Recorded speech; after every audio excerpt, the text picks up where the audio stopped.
എനിക്കറിയാം നിങ്ങൾക്കെല്ലാവർക്കും ഈ കറി വെക്കാൻ അറിയാമെന്നും എളുപ്പത്തിൽ ഇത് വെക്കാൻ പറ്റുന്ന കറിയാണെന്നും എല്ലാം എനിക്കറിയാം. എങ്കിലും ഞാൻ വെക്കുന്ന ഒന്ന് നിങ്ങൾ കണ്ടു നോക്കുക കേട്ടോ.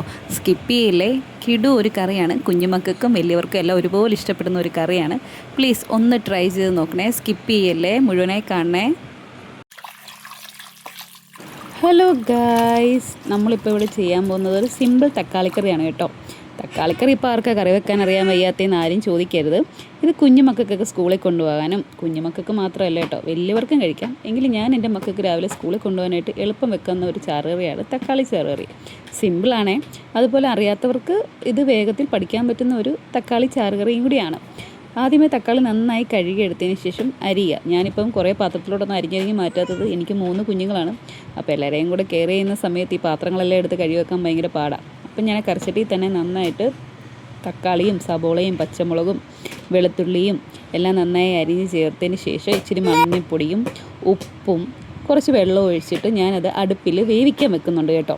അടുപ്പിൽ വേവിക്കാൻ വെക്കുന്ന ടൈം തന്നെ ഞാൻ എന്ത് ചെയ്തു, തേങ്ങ എടുത്ത് ചിരണ്ടി പീരയാക്കി അതിലേക്ക് ജീരകവും മഞ്ഞളും ഒരല്ലി വെളുത്തുള്ളി ഇട്ടിട്ട് നന്നായിട്ട് മിക്സിക്കകത്തിട്ട് അങ്ങനെ അരച്ചെടുത്തു കേട്ടോ. നല്ല ഫൈനായിട്ട് അരച്ചെടുക്കണേ. നന്നായിട്ട് ഇടയ്ക്ക് ഇച്ചിരി വെള്ളം കൂടെ ചേർത്ത് നന്നായി അരച്ചെടുത്തു. ഇടയ്ക്ക് വന്ന് നോക്കിയപ്പോൾ അടുപ്പിലാണ് ഞങ്ങൾ വെക്കുന്നത് കേട്ടോ. കറിച്ചട്ടിയിലുമാണ് ഇന്നത്തെ കറി വെക്കുന്നത്.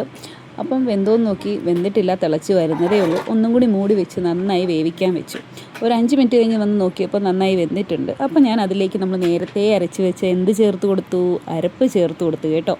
അരപ്പ് ചേർത്ത് കൊടുത്തതിന് ശേഷം ഒന്ന് ഇളക്കി ചൂട് വരുന്നിടം വരെ, ഒത്തിരി ഇട്ട് തിളപ്പിക്കില്ല ചാറുകറി, ജസ്റ്റ് ഒന്ന് ചൂട് കൊണ്ടതിന് ശേഷം അതെടുത്ത് താത്ത് വെച്ചതിന് ശേഷം ഞാൻ വേറൊരു പാൻ അടുപ്പിൽ വെച്ചിട്ട് അതിൽ എണ്ണ ഒഴിച്ച് കടുക് പൊട്ടിച്ചു കേട്ടോ. കടുക് പൊട്ടിക്കാൻ നേരത്ത് കുഞ്ഞുള്ളിയും വറ്റൽമുളകും കറിവേപ്പിലയൊക്കെ ഇട്ടൊന്ന് കടുക് വറുത്തെടുക്കുകയാണ്.